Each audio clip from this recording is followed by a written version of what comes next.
안녕하십니까 여러분. 성경 아카데미 6번째 시간입니다. 오늘은 홍수를 대비하는 사람들의 방주라는 제목으로 창세기 6장을 좀 더 자세히 살펴보도록 하겠습니다. 자, 먼저 기도드리시고 시작하죠. 창조주이시고 심판주이신 하나님 아버지, 우리가 노아 홍수 기사를 통해 하나님의 말씀을 듣고자 합니다.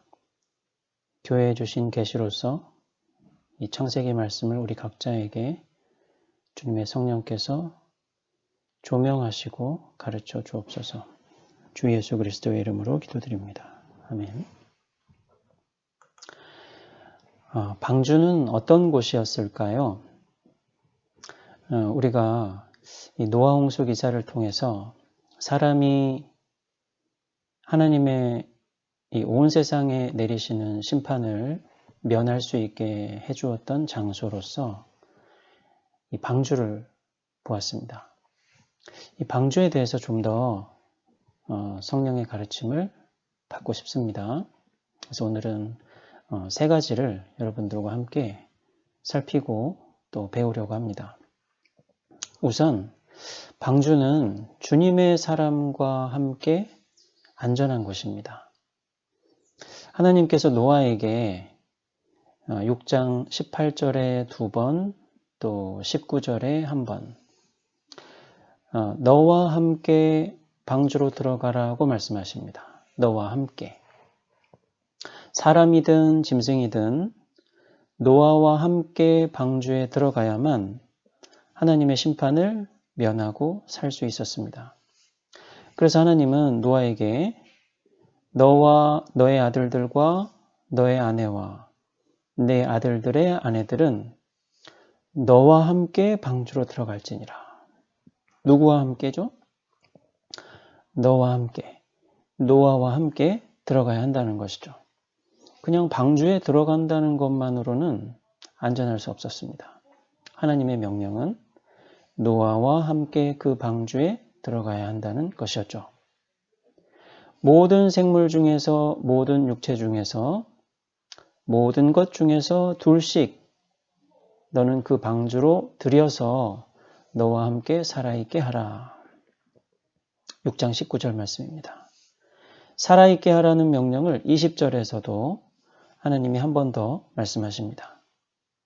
그만큼 노아가 방주를 짓는 의미는 다른 생명체들을 살아있게 하는 데에 있었습니다. 하나님은 동물들이 새부터 가축부터 땅에 기는 것까지 종류대로 각각 둘씩, 그러니까 아마 암수가 짝을 지어 노아에게 찾아올 것이라고 말씀하십니다. 동물들이 홍수를 피해 살아남으려고 노아가 지은 방주를 타러 찾아오는 것이죠. 상상해 보십시오. 얼마나 간절한 장면입니까? 세상에는 사람도 있고 동물도 있습니다. 모두 하나님이 창조하셨고 하나님은 이 모두를 아끼십니다. 노아는 믿음의 사람입니다. 자기와 함께 있는 자들을 하나님의 심판 중에 살아남게 했던 믿음의 사람입니다. 어떻게 그처럼 노아는 자기와 함께 있는 사람과 동물을 죽지 않게 해주는 믿음의 사람이 되었을까요? 그 이유는 하나님이 노아와 함께 언약을 세우셨기 때문입니다. 18절 말씀에 여호와께서 말씀하시기를 내가 나의 언약을 너와 함께 세우리니. 이 언약이 무엇입니까?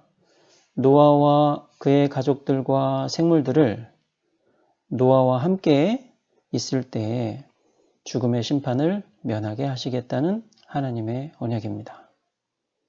이 하나님은 노아가 동행하는 하나님이십니다. 하나님이 노아와 함께 계십니다. 그래서 노아와 함께한 사람들과 동물들이 하나님의 은혜로 살아남았습니다. 우리는 주 예수와 언약을 맺었습니다. 그 주님과 함께 있습니다. 그래서 하나님의 심판이 세상에 임할 때 우리와 함께 있는 자들은 안전할 것입니다. 어떻게 우리 모두가 주님과 함께 있어서 안전할 수 있을까요? 온 가족이 우리 언약의 주님의 말씀을 듣고 믿으며 살아가야 합니다. 그것이 주님과 함께 있어서 세상에 임할 하나님의 큰 심판 속에서 구원받는 길입니다. 바울이 루스드라에서 죄 없이 붙잡혀 매를 맞고 감옥에 갇혔을 때 한밤중에 기도하고 하나님을 찬송했습니다. 그러자 갑자기 큰 지진이 나서 옥토가 움직이고 문이 다 열리고 모든 사람의 매인 것이 다 벗어졌습니다. 간수가 칼로 자살하려고 합니다. 바울이 큰 소리를 지르며 말렸습니다. 간수가 떨며 묻습니다. 선생들이여, 내가 어떻게 하여야 구원을 받으리이까? 바울이 무엇이라 말했습니까? 주 예수를 믿으라. 그리하면 너와 너의 집이 구원을 받으리라. 그리고 나서 바울이 주님의 말씀을 그 간수와 그 간수의 집에 있는 모든 사람에게 전했습니다. 그들 모두가 구원을 받았습니다. 우리도 에녹처럼 노아처럼 언제나 주님의 말씀 들으며 세상을 살아갑시다. 그래야 우리와 온 가족이 이 세대를 본받지 않을 수 있습니다. 선하고 온전하고 기뻐하시는 주님의 뜻을 배우면서 주님을 예배할 수 있습니다. 노아는 주 예수님께서 그가 구속하신 백성에게 베푸실 장래의 은혜를 그 홍수 시기에 미리 알려준 것이었죠. 방주는 구원할 수 있는 사람과 함께 머무는 공간이었습니다. 자, 두 번째로 방주는 주님의 사람이 준비한 양식을 먹는 곳입니다. 21절을 보십시오. 여호와께서 노아에게 너와 그 동물들을 위해 먹을 것을 모아두라고 하십니다. 홍수가 나기 전에 노아는 방주를 짓는 일 말고도 음식을 모아 저장해 두는 일도 해야 했습니다. 노아는 홍수를 피해 살아남으려고 방주에 찾아올 수많은 새와 동물을 위해 많은 먹이를 준비하는 수고를 했습니다. 하나님은 그가 창조하신 동물들을 아끼시고 보존하십니다. 심판을 내리실 니느웨 성에 대해서 하나님이 요나에게 하신 말씀을 기억해 보십시오. 요나서 4장 11절에 이 큰 성읍 니느웨에는 좌우를 분별하지 못하는 자가 12만여 명이요 동물도 많이 있나니 내가 아끼는 것이 어찌 합당하지 아니하냐. 하나님이 아담에게 그가 창조하신 동물들을 다스리라고 책무를 맡기셨죠. 그 책무를 지금 노아가 다 수행하고 있습니다. 우리도 이런 모습으로 살아갑시다. 이미 예정되어 있고 하나님의 때에 세상에 임할 마지막 심판 중에서 우리도 우리와 함께한 사람들을 살게 해주는 임무를 수행합시다. 사실 루스드라의 간수는 바울의 말을 듣고 자기와 자기의 집 사람들을 구원받게 하는 일을 한 것이지 않습니까? 주 예수를 믿음으로써 바울이 전한 주님의 말씀을 믿음으로써 말입니다. 우리 역시 그렇습니다. 우리도 우리와 언약을 맺으신 예수님께서 우리에게 명령하신 일을 수행해야 합니다. 우리가 그 명령을 따르기 위해서 예수님은 깨어 있으라고 하십니다.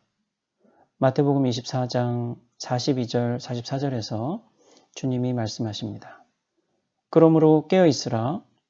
어느 날에 너희 주가 임할는지 너희가 알지 못함이니라. 너희도 준비하고 있으라. 생각지 않은 때에 인자가 오리라. 어떻게 깨어서 주님을 준비하는 사람이 될까요? 주님께서 이렇게 설명해 주십니다. 45절 말씀에 충성되고 지혜 있는 종이 되어 주인에게 그 집 사람들을 맡아 때를 따라 양식을 나눠줄 자가 누구뇨?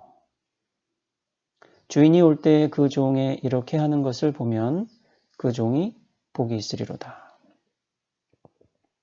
노아처럼 우리도 먹을 것을 준비해서 때를 따라 양식을 나눠주는 사람이 되라고 주님이 명령하십니다. 여기서 방주는 무엇입니까? 주님의 집이죠. 교회입니다. 우리가 속한 주님의 교회, 주님의 몸이야말로 하나님의 심판을 면하게 하는 안전한 곳이죠. 이 방주에 타고 있는 사람들이 우리 모두의 가족입니다. 이 가족들의 먹을 것이 무엇입니까? 주님의 말씀입니다. 때를 따라 양식을 나눠줄 자가 우리 주님의 집에 있습니다.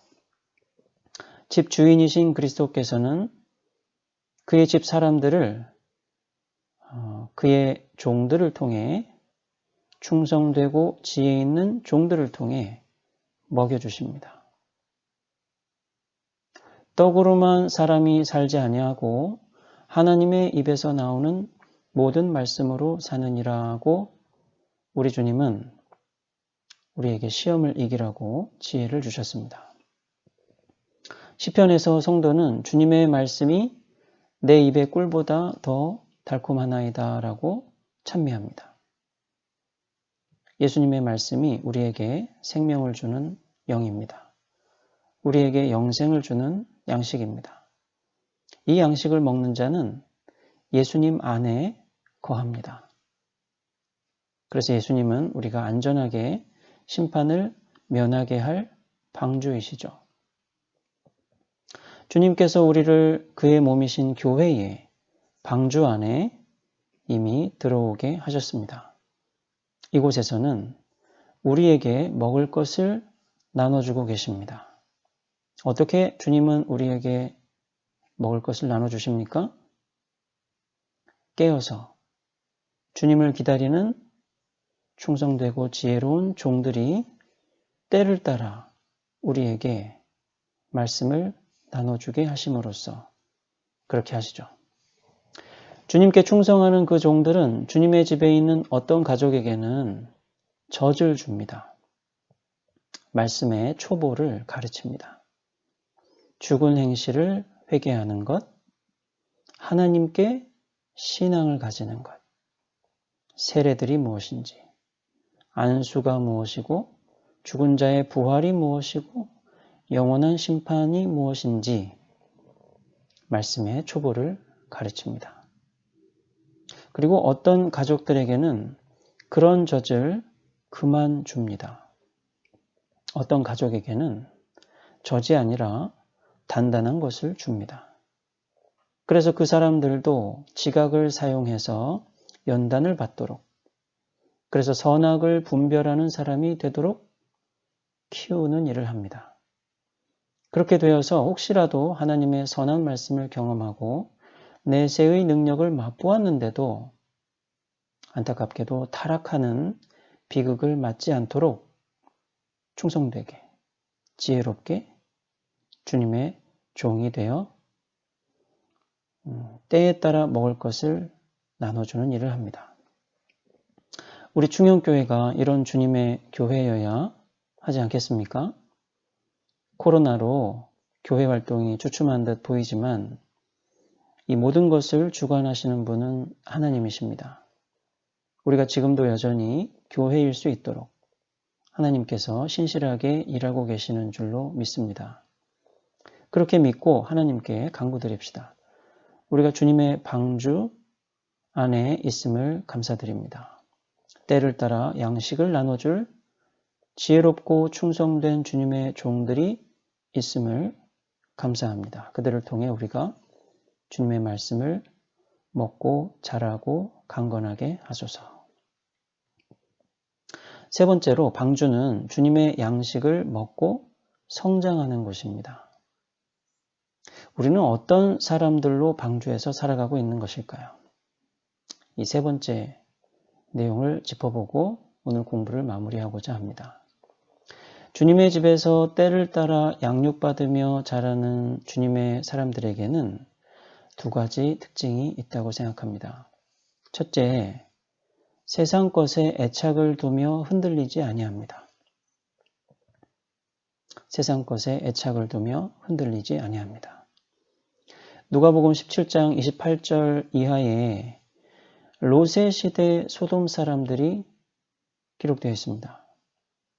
그들은 하나님의 심판을 당해서 멸망합니다. 멸망했습니다. 이 멸망하는 순간까지 일상 속에서 태연히 할 거 하면서 그냥 살았습니다. 그 이유가 뭘까요? 예수님께서는 롯의 처를 예로 드십니다.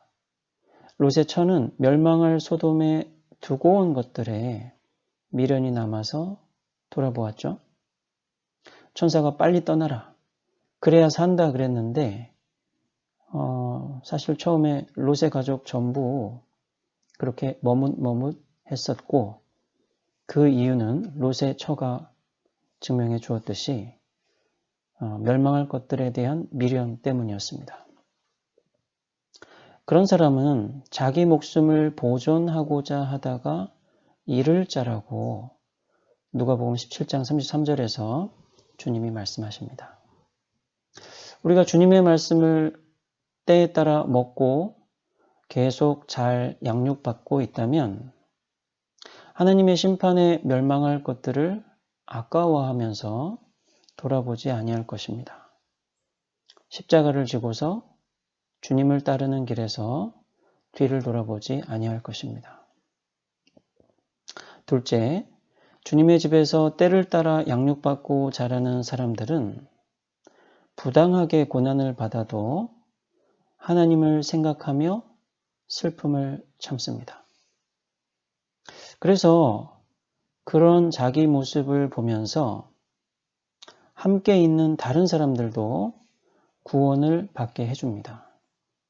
이 진리를 베드로가 전해줍니다. 예를 들어서 그런 아내들의 정결한 행실을 보고서 말씀을 순종하지 아니하는 남편들이 감화를 받고 구원을 받을 수도 있다고 합니다.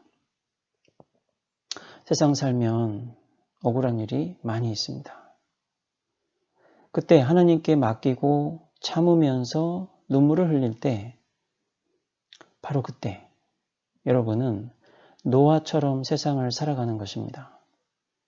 여러분과 함께 구원을 얻도록 사람들을 방주 안으로 초대하고 있는 것입니다. 아멘. 다음 주에 다시 뵐 때까지 여러분 모두 건강하고 형통하시기를 기원드립니다. 감사합니다.